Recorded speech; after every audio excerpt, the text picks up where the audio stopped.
Good day mga boards. Yun.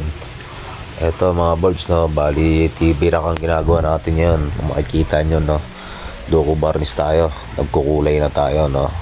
Bali ito kasi is light pan, no. So magtatap coat tayo ng sealer na may kulay para may ihahabol natin dun sa tereles, para yun kasi ang kinukuha natin kulay dyan mga boards. So bali pag pumantay na yan is pwede natin itigil yan, no. Tapos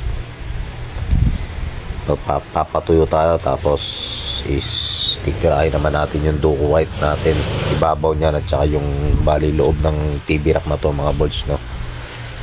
Bali mga boards, kung mapapansin nyo, no, ang aspi na ginawa ko rito is patayo, no, imbis na pa horizontal tayo, no, vertical ang ginawa nating aspi dyan. So marami magtatanong dyan, no, na bakit ganito, bakit ganyan ang aspi na ginawa mo, no. So may paliwanag tayo dyan mga boards. Bali kasi itong TV rack na to mga boards, no, bali dito siya ikakabit sa ating tereles, no. Ang tereles kasi natin is nasa malapit sa main door. Bali ito ang tereles natin, no.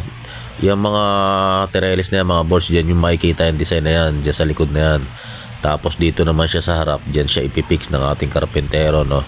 So bali pin repair na natin yon, prepare to finish tayo, para kahit papano is hindi tayo mahirapan dyan mag-aspe, kasi naka-finish na yung mga tereles na yan mga boards. So para ang gagawin ng karpentero is ipipix na lang yan dyan. Magka-damage man siguro, i-retouch na lang natin, napakadali naman sigurong gawin nun, no. So yun ang diskarte natin para hindi tayo masyadong mag-haul o mabuwas-buwasan din yung ating mga trabaho mga boards, no. Bali yun ang explanation ko para sa mga nagtatanong o nagtataka bakit gano'n ang aspe na ating ginawa dito sa ating TV rack, no. At ito na nga mga boards, no, ngayon is magte-tape na tayo. Bali nagpalipas lang tayo dyan ng mga 15 minutos, no.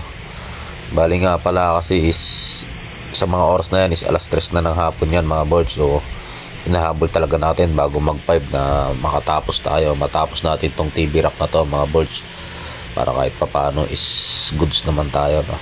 Ito nga pala, papakita nga pala yung bida mga boards. So ayan mga boards, oh.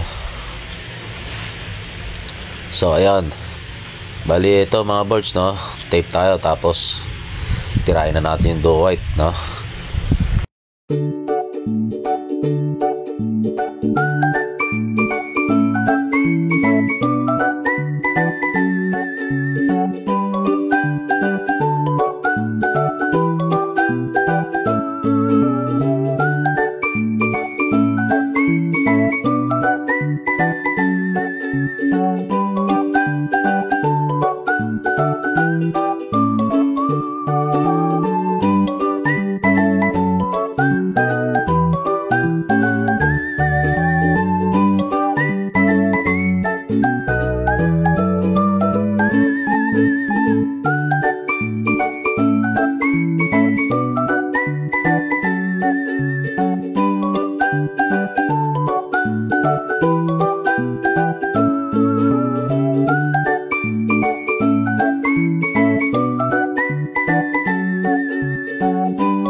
Mga boards, no, itong finished product natin, no. Bali naka-top coat na tayo ng water white yan sa automotive na puti natin, no, labas tsaka loob ng TV rack.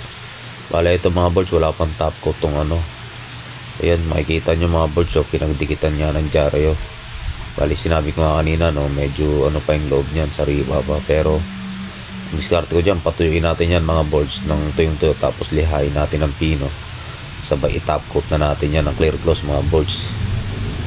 Mga board, syempre palagi nating tips, no, best tips natin palagi, mahalin natin yung trabaho natin.